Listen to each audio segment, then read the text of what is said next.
Entdeckt, erklärt, erzählt. Der Navigationspodcast für Digitales, Trends und Innovationen. Präsentiert von #Explore, dem Online-Magazin von TÜV NORD. Hallo und herzlich willkommen zu einer neuen Episode von Entdeckt, erklärt, erzählt. Mein Name ist Carolin Roterberg und ich moderiere diesen Podcast gemeinsam mit meiner Kollegin Julia Mandrión. Hallo auch von mir.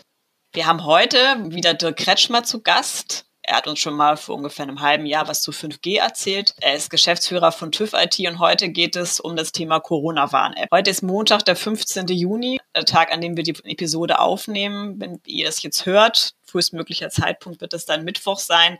Das heißt, seit einem Tag ist die App schon über Google und Apple verfügbar. Es wurde viel diskutiert im Vorhinein. Warum kam sie nicht früher? Wie ist sie entstanden? Wer hat mitgewirkt? Ist sie sicher? Ist der Datenschutz okay? War sie teuer? War sie nicht teuer? Ganz, ganz viele Fragen. Und wir wollen in dieser Folge einfach ein bisschen hinter die Kulissen blicken, schauen, wie der Prozess war, was TÜV IT gemacht hat und was nicht und was einfach noch nötig ist, damit diese App eine größtmögliche Akzeptanz erfährt. Und viel Spaß beim Zuhören. Hallo Herr Kretschmer, schön, dass Sie heute bereits zum zweiten Mal unser Gast im Podcast sind. Heute ist Montagnachmittag. Die Veröffentlichung der Corona-App ist für morgen, vielleicht auch schon für heute Abend angekündigt. Werden Sie sich die App denn sofort auf Ihr Handy laden? Ja, ich warte schon mit sehr großer Spannung darauf und kann es gar nicht erwarten. Also ich werde auch heute Abend nochmal im App Store schauen, die App schon da ist und dann werde ich laden, weil es gibt auch sehr viele Fragen, ist es denn die richtige, die ich mir darunter lade, weil es gibt ja dann auch schon sehr viele Corona-Apps dort zu finden und das ist jetzt auch für mich sehr interessant zu sehen, ob man das leicht erkennt, welche die richtige ist oder ob es da Verwirrung gibt und so weiter. Also es ist sehr spannend heute Abend. Die App sollte ja auch schon im April starten. Also die ersten Diskussionen, glaube ich, oder die ersten Veröffentlichungszeitpunkte, wenn ich es noch richtig im Kopf habe, waren kurz vor bzw. kurz nach Ostern. Warum hat es denn jetzt letztendlich so lange gedauert? Kommt die App jetzt nicht eigentlich irgendwie gefühlt zu spät, wo sich die Neuinfektionen doch auf so einem relativ niedrigen, händelbaren Niveau bei uns in Deutschland eingependelt haben? Ja, was sagt man dazu? Also es ist schon ein Streit zwischen den Technikern und zwischen auch Datenschützern an der Stelle und letztendlich die Apps, die quasi von Anfang an zur Verfügung waren, also den Ländern, gerade in Asien, als die Ansteckung zuerst auftrat, kamen ja relativ schnell mit solchen ähnlichen Apps auf den Markt. Und hier quasi in Europa hat sich dann doch ein handfester Streit zwischen so zwei Lagern da ausgeprägt, in welcher Form man jetzt diese App zur Verfügung stellt. Einerseits war mal wichtig, man wollte eine europaweit einheitliche Lösung haben. Weil es macht ja auch Sinn, wir haben ja sehr viele kleine Länder und wir wollen sehr viel reisen. Und wenn das nur in einem Land in Europa funktioniert, dann ist bei vieler Reisetätigkeit natürlich der Erfolg gerade in der Urlaubszeit eigentlich nur sehr eingeschränkt. Und dann gab es dann eben in diesem Zusammenhang in diesem Kreis dann auch noch zwei Lager, wo sich quasi ein Teil des Lagers für eine zentrale Lösung erklärt hat und ein anderer Teil für eine dezentrale Lösung. Ich kann das vielleicht gerne nochmal erklären, was da die Unterschiede sind. Es geht ja auf jeden Fall allen darum, dass man wirklich das Thema Freiwilligkeit und auch den Datenschutz, also die Privatheit einhält. Und da gibt es eben verschiedene Lösungen, wie man das machen kann. Und manche sind eben, sagen wir mal, mehr zu hinterfragen, ob sie wirklich allen Datenschutzanforderungen nachkommen. Und die anderen sind einfach leichter, verständlicher, umsetzbar. Zumindest für die Techniker. Und deswegen hat es da lange Zeit einen Streit gegeben zwischen diesen Technikern. Und die Bundesregierung hatte sich eben erst auch für diese zentrale Lösung entschieden, weil sie eben auch schneller und leichter umsetzbar gewesen wäre. Aber dann eben aus den besagten Datenschutzgründen gab es dann einen Schwenk Ende April, dass man eben doch auf diese dezentrale Lösung geht.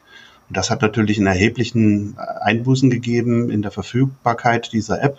Sie musste dann ja erstmal komplett neu aufgesetzt werden. Dann musste quasi erst ein Entwicklerteam gefunden werden und unter Vertrag genommen werden, was diese App bringt.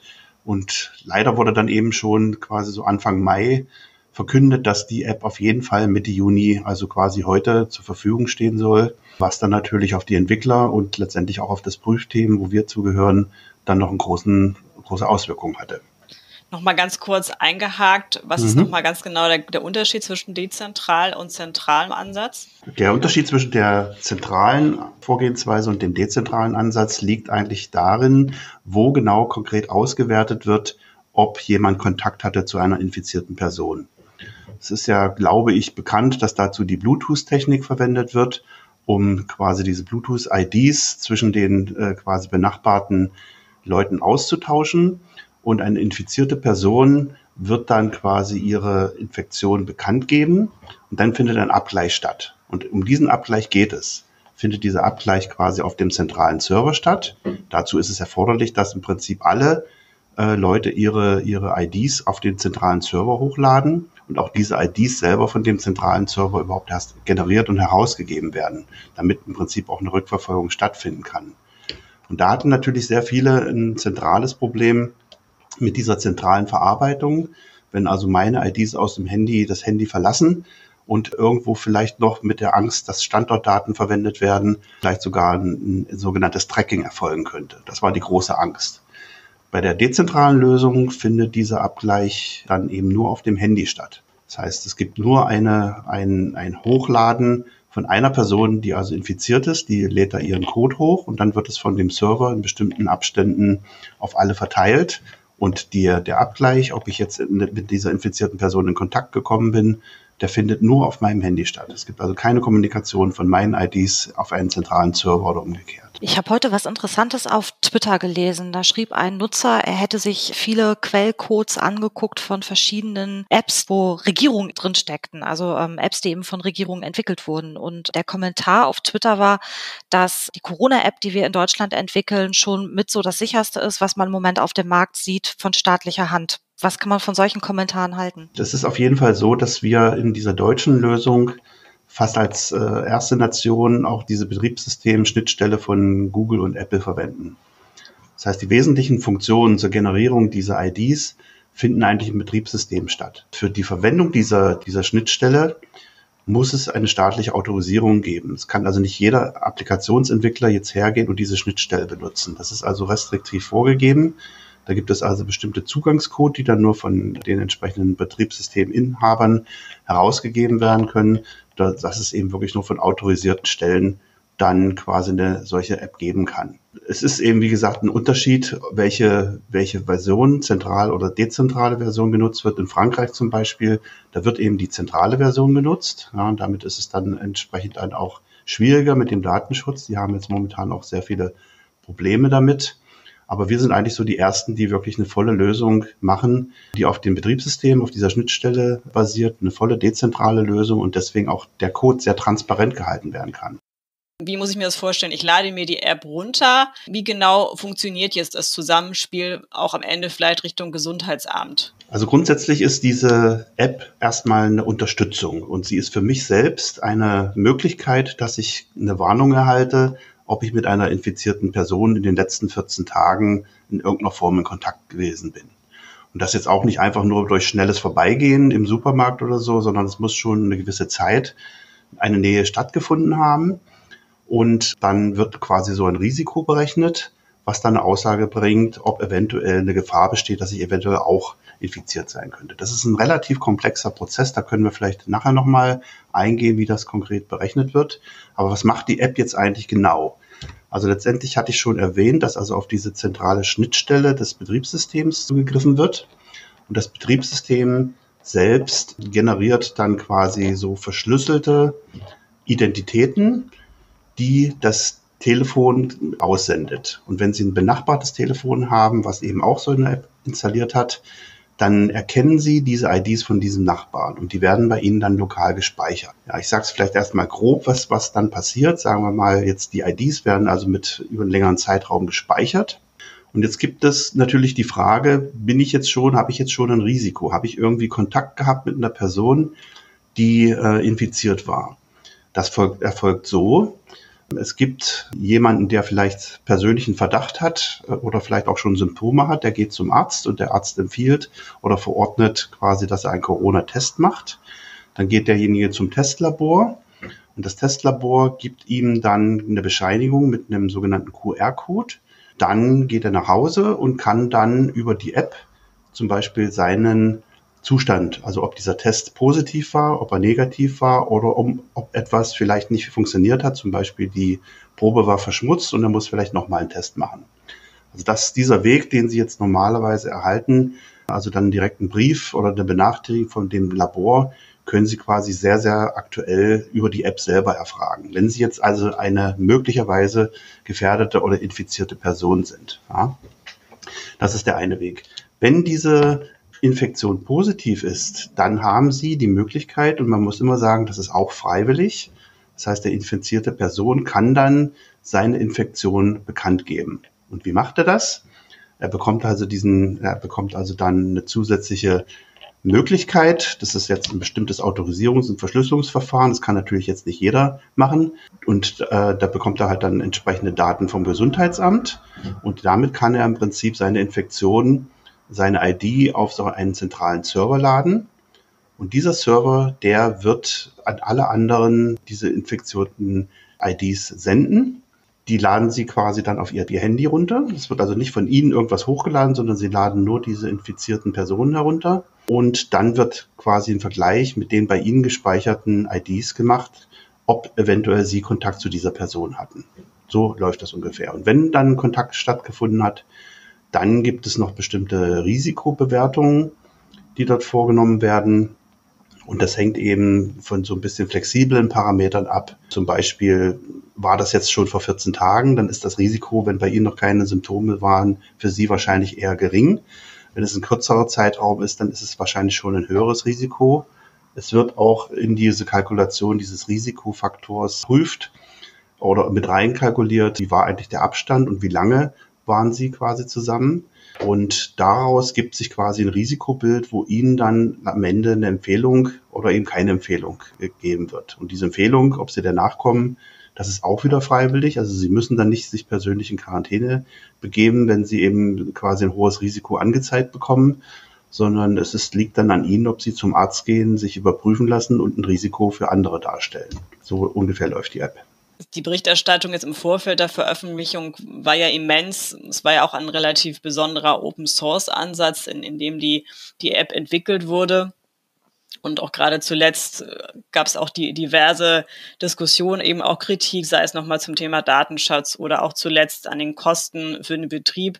Andere sagen wiederum, dadurch, dass die App ja nur ab gewissen Versionen der Betriebssysteme, wie zum Beispiel iOS 13.6, glaube ich, verfügbar ist, dass eben viele, die kein Bluetooth-Handy haben oder auch ältere Versionen nutzen, überhaupt da gar nicht teilnehmen können. Diesem ganzen Kritik sozusagen so als Summe, was ist so Ihre Position, zumindest zu einzelnen Aspekten dazu? Ja, das waren jetzt sehr viele Aspekte. Fangen wir vielleicht mal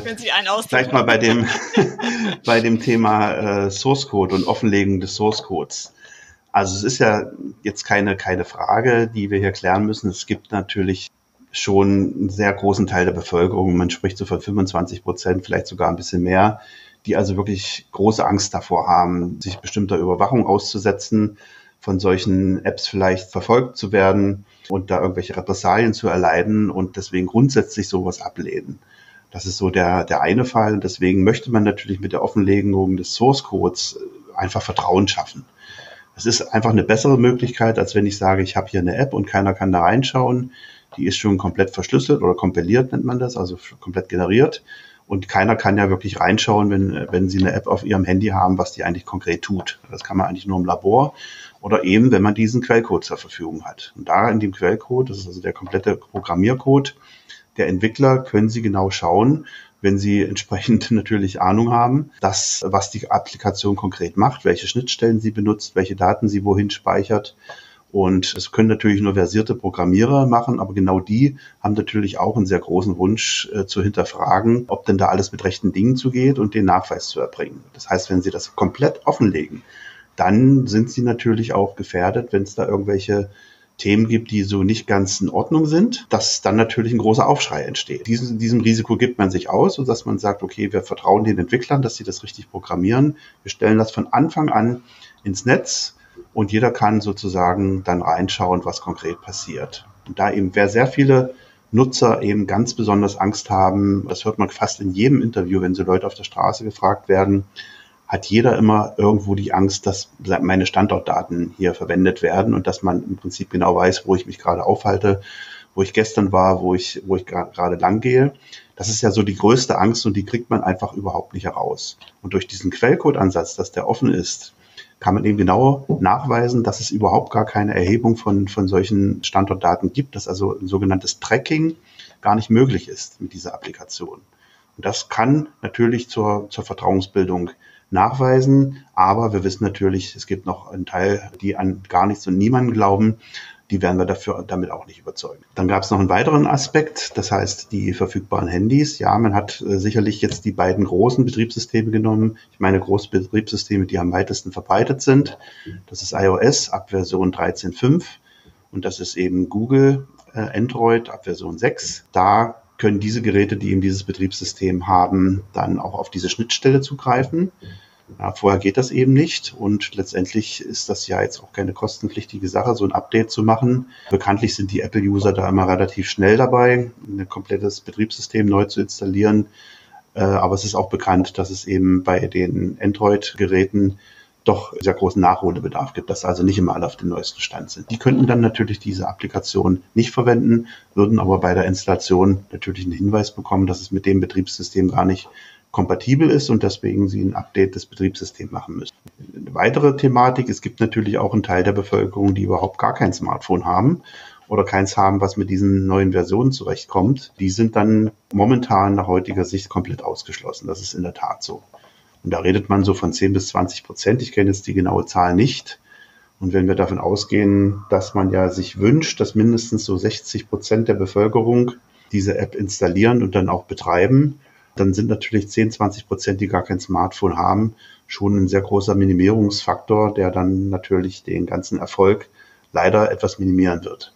Kann man wirklich sagen, dass diese 60% so eine essentielle Zahl ist, die praktisch über, sage ich mal, Erfolg und Nicht-Erfolg entscheidet? Oder ist das einfach auch eine Größe, mit der man momentan geht? Ja, Erfolg und Nicht-Erfolg. Es geht ja darum, dass wenn Sie die App wirklich installieren und sie wirklich nutzen wollen, dann wollen Sie eben auch informiert werden, ob Sie Kontakt hatten.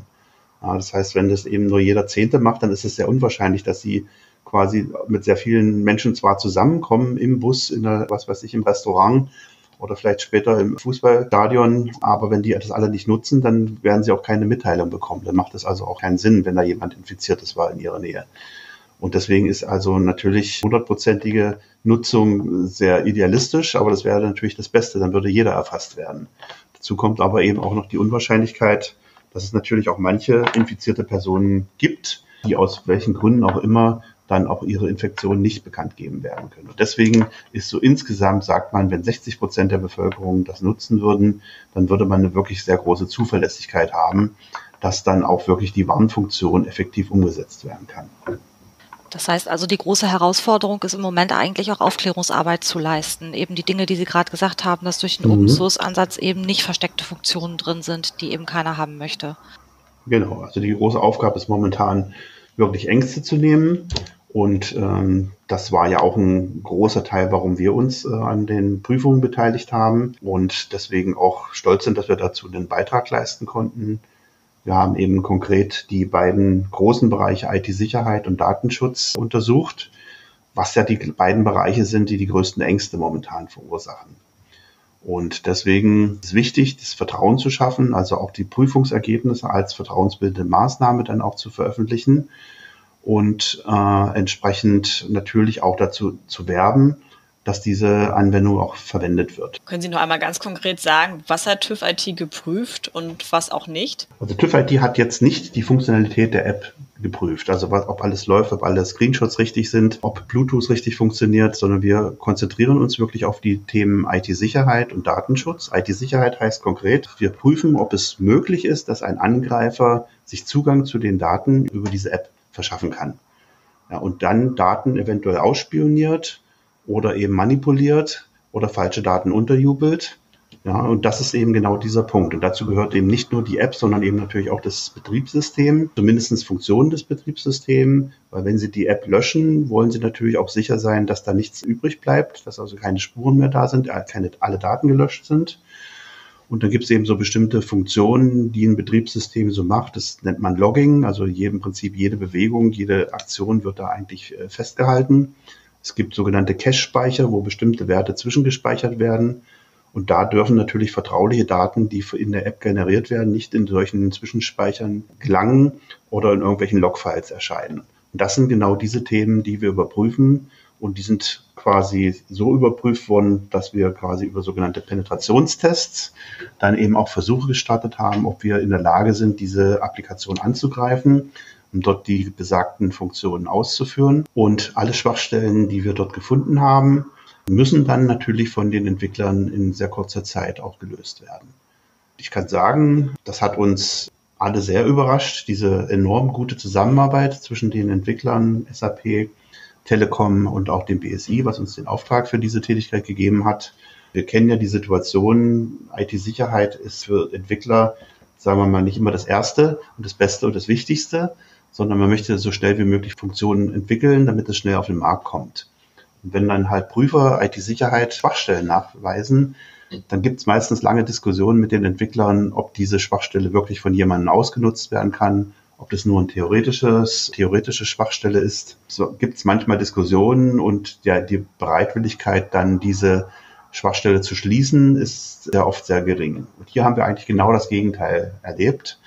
Die gemeldeten Schwachstellen sind in der Tat wirklich innerhalb von einem Tag gelöst worden, sodass wir also jeden Tag eine neue Version zur Verfügung hatten, wo die am Tag zuvor gefundenen Schwachstellen schon wieder gelöst wurden, sodass wir wirklich einen enorm schnellen Speed an den Tag legen konnten.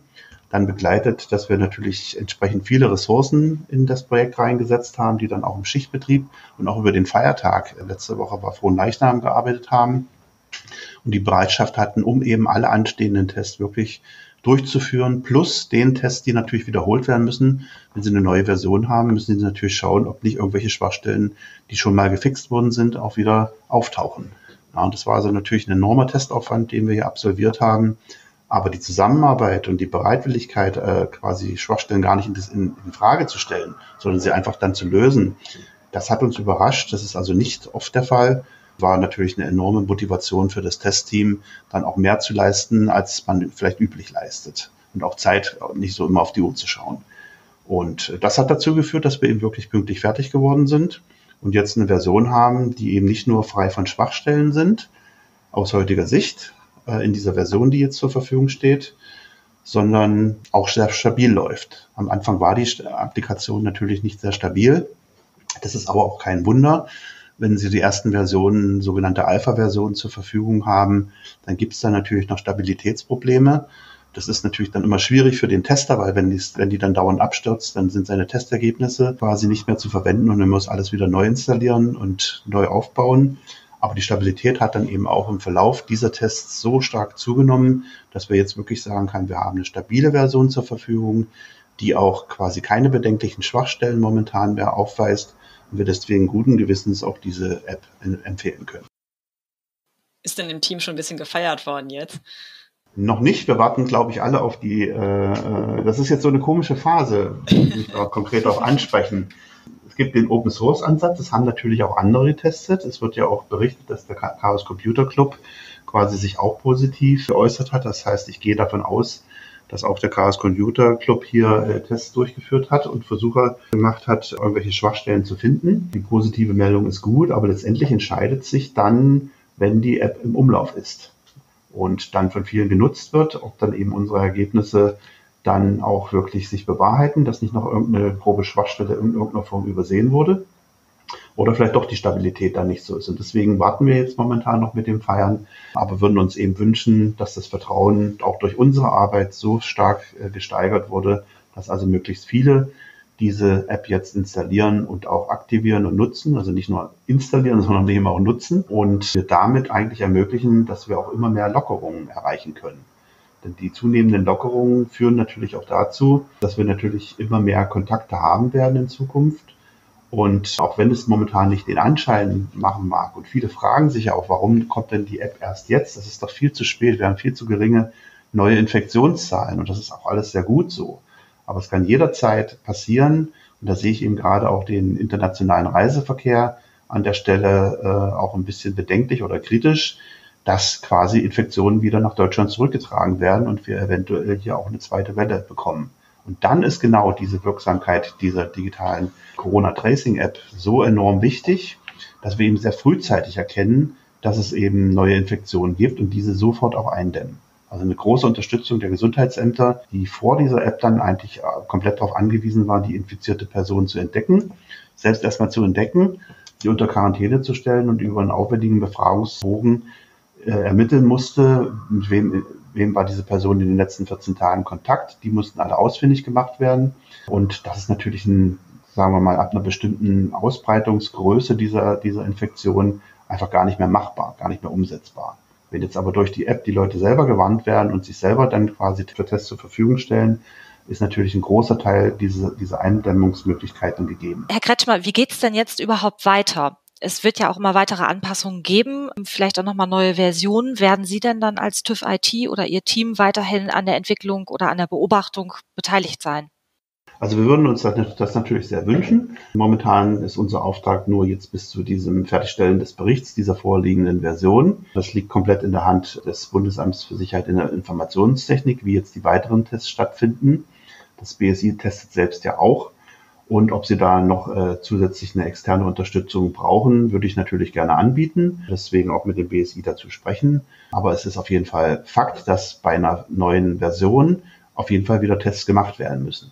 Und da würde ich auf jeden Fall dafür plädieren, dass diese dann auch durchgeführt werden. Und ich würde mir wünschen, wenn wir das. Ja, Herr Kretschmer, dann ganz herzlichen Dank für die ausführlichen Erläuterungen und das Interview zur Corona-App. Ich persönlich bin morgen schon sehr gespannt auf das Release der App, vielleicht auch schon heute Abend.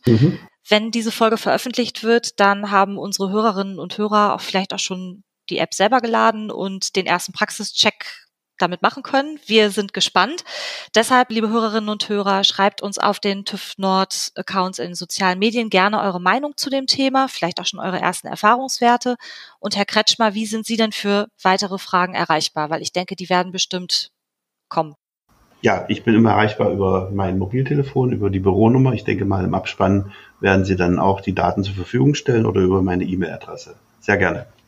Packen wir bei uns alles in die Shownotes rein. Unsere Hörerinnen und Hörer kennen das schon. Der Begriff fehlt in mir, Shownotes, genau. LinkedIn, können wir auch noch dazu packen. Genau.